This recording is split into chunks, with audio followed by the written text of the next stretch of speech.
Alright, so let's get you ready for the Unit 3.3 quiz. So for number 1, you're supposed to draw each of these, say if it's polar or nonpolar, and identify the shape, as well as the strongest intermolecular force that would be present between multiple of this molecule. So let's draw H2O first. This one you should recognize. We've done this one quite a bit. Oxygen, check your electronegativity chart, is 3.44, hydrogen's 2.1. That means oxygen is winning, and you draw the arrow pointing at the oxygen. And the one that has the arrows pointing at it is partially negative. The hydrogens are each partially positive. Those arrows are not canceling out because in the bent shape they'd both be pulling up and they're not in opposite directions. So this molecule is polar, it's bent, and if there were another H2O molecule nearby, the force that would be between them, since this is polar and there is an oxygen bonded to a hydrogen, it would have hydrogen bonding forces, the strongest. Carbon tetrachloride, CCl4. So I would want to draw my lone pairs on my chlorines, but I'm just going to save time here. This is tetrahedral. It's non-polar. All of the arrows would cancel out. If you drew one going up, one going down, one going to the right, one going to the left, because it's just like you walk a block north, then you walk a block east, you walk a block south, you walk a block west. You ended up right back where you started. So another molecule nearby of the same type would not be very attracted to the original molecule because it has the weakest forces between them. So dispersion. How about ammonia? Nitrogen is 3.04 and each hydrogen here is 2.1. This is a pyramidal shape. It would definitely be polar because each of these hydrogens is getting part of its electron cloud stolen by that nitrogen, leaving each hydrogen with a partially positive charge and the nitrogen with a partial negative charge. So another nitrogen on a different ammonia molecule would attract to the hydrogen on my original one. And does it have an H bonded to an F, an O, or an N? Yes, it does. So this would have the strongest type of intermolecular force between those molecules. How about PCl3? It would be a pyramidal shape, just like the last one. And let's check the chart because I don't have phosphorus memorized. 2.19. Oops. Hang on a second. 2.19 for that chlorine, or for that phosphorus. And each chlorine, 3.16. That means the chlorines are winning. They're pulling electron cloud away from that poor phosphorus. So each chlorine is a partial negative charge, leaving the phosphorus with a partial positive. So it's definitely polar. Another nearby PCl3 would be attracted to that first one. Since it's polar, but it does not have a hydrogen bonded to an F, an O, or an N, it would have dipole-dipole intermolecular forces.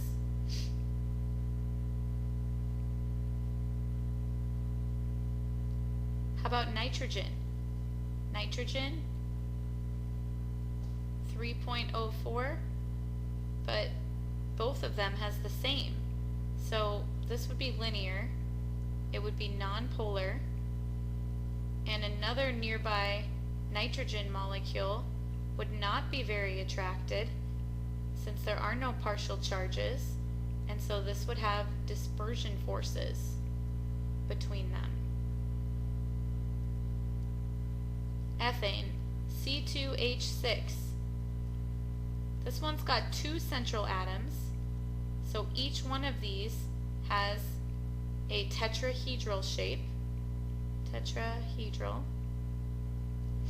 And carbon's 2.55, hydrogen's 2.1, so nothing's winning. So ethane is a non-polar molecule. So even if you had another ethane nearby, because there are no partial charges, they would not be very attracted to one another, and you would say this force between them is dispersion.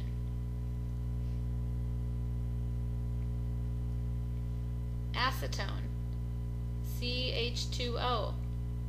This oxygen is winning, and it's trigonal planar, so it's definitely polar. The oxygen's partially negative, carbon's partially positive, hydrogen's a little partially positive as well, from that oxygen really having an effect on the whole molecule. So a nearby molecule of its same type would be attracted, and so this would be dipole-dipole because it doesn't have a hydrogen directly bonded to an F, an O, or an N. By the way, this is kind of a lie because acetone is actually nonpolar, but it's an exception, so we're just going to leave it as is. How about methanol? I'm going to draw it in its bent shape since that oxygen has two lone pairs on it. Very polar. That oxygen is pulling on the carbon and the hydrogen.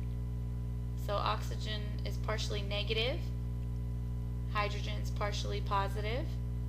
It's got two central atoms on it. Around the carbon, we've got a tetrahedral.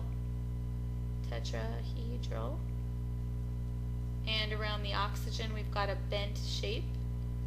Like I said, it's very polar. And since it has a hydrogen bonded to an oxygen, it would have hydrogen bonding forces between them. Number 2, all of these bonds are polar. For each one, which one's the negative, which one's the positive? So all you do is you go to your electronegativity chart, look up the numbers, like oxygen's 3.44, hydrogen's 2.1. Whichever one is bigger gets the partial negative charge. The smaller one gets the partial positive.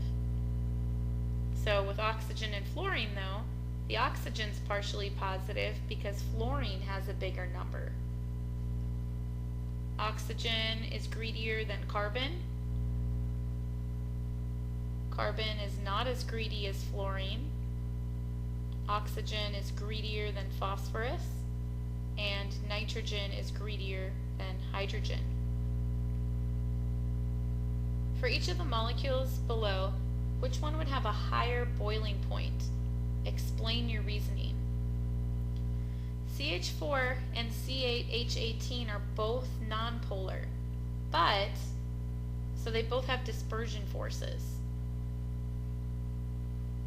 But C8H18 is bigger, so larger molar mass means more attraction to one another. Right? Because CH4, if you draw it out over here, with another CH4, they hardly have anywhere they can really interact. They're very spherical. C8H18, this is a long chain, so another long chain right next to it. I mean, of course, there'd be hydrogens too, but you can imagine all these interactions, attractions here. H2O or H2S?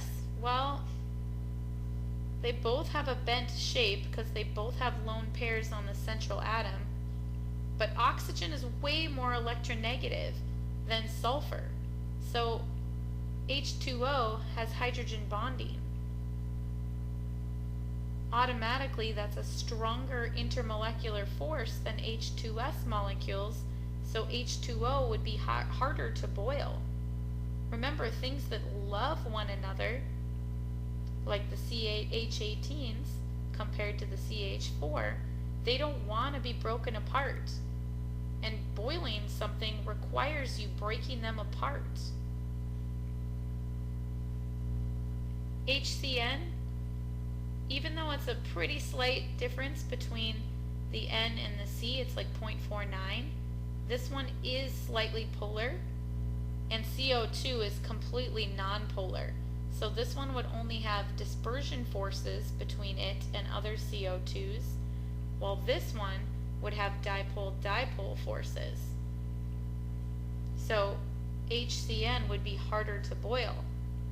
It's got the medium strength forces between them versus the weak forces.